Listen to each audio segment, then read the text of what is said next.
खाना पकाने के लिए सबसे ज़्यादा ज़रूरी है कि ये नहीं कि हम चूल्हा जला लिए या गैस जला लिए फिर हम तैयारी करने लग गए। तो रसोई घर में कोई भी काम आप करिए तो उससे पहले तैयारी कर लीजिए।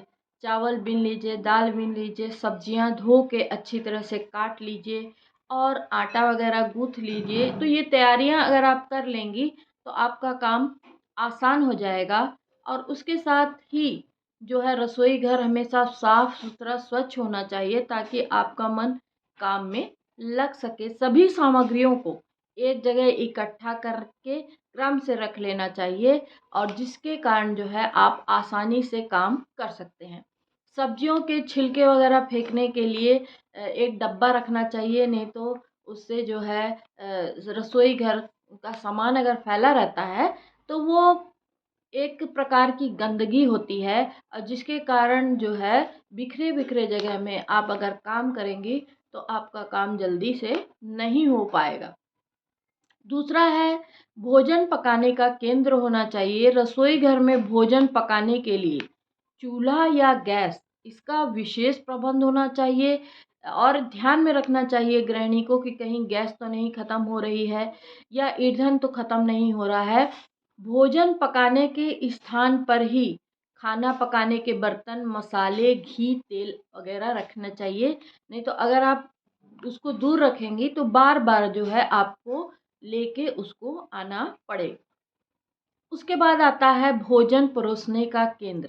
भोजन परोसने के लिए विभिन्न प्रकार के बर्तनों का प्रयोग किया जाना चाहिए और इन बर्तनों को हम क्या करते हैं, अलमारी में सजा कर रखते हैं।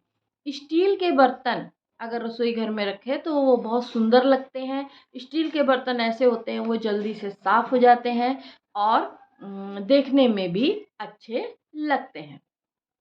अब हम आते हैं तीसरी बात बर्तन धोने में। खाना पकाने के पश्चात हमेशा जो है बर्तनों की सफाई बहुत ज़रूरी है और रसोई घर में बर्तन को धोने का उचित प्रबंध होना चाहिए। जैसे बर्तन धोने के लिए विम होना चाहिए, सर्फ पाउडर होना चाहिए, मिट्टी, राख या ब्रश का प्रयोग करना चाहिए जिससे बर्तन जो है वो अच्छी तरह से साफ़ हो जाए और उसको पोंछ के रखना चाहिए। अब रसोई घर में स्थान आता है भंडार गृह का। भंडार घर जैसे गेहूं है, चावल, दाल, मसाले, अचार, बेसन, ये सब जो है हमेशा निश्चित स्थान पर रखना चाहिए और जिसको आसानी से प्रयोग में लाया जा सके। और हमेशा स्टोर रूम ऐसी जगह होना चाहिए जहाँ पर धूप का आवागमन होता रहे। सामान को, रसोई घर के सामानों को समय समय पर धूप दिखाते रहना चाहिए और हफ्ते में एक बार स्टोर रूम की अच्छी तरह से सफाई करना चाहिए और जिससे हमारा रसोई घर जो है वो अच्छा साफ सुथरा स्वच्छ रहेगा। और क्रम से अगर व्यवस्थित रूप से सभी सामान रखे जाएं तो रसोई घर जो है वो अच्छा भी लगता है और काम करने में भी सरलता होती है।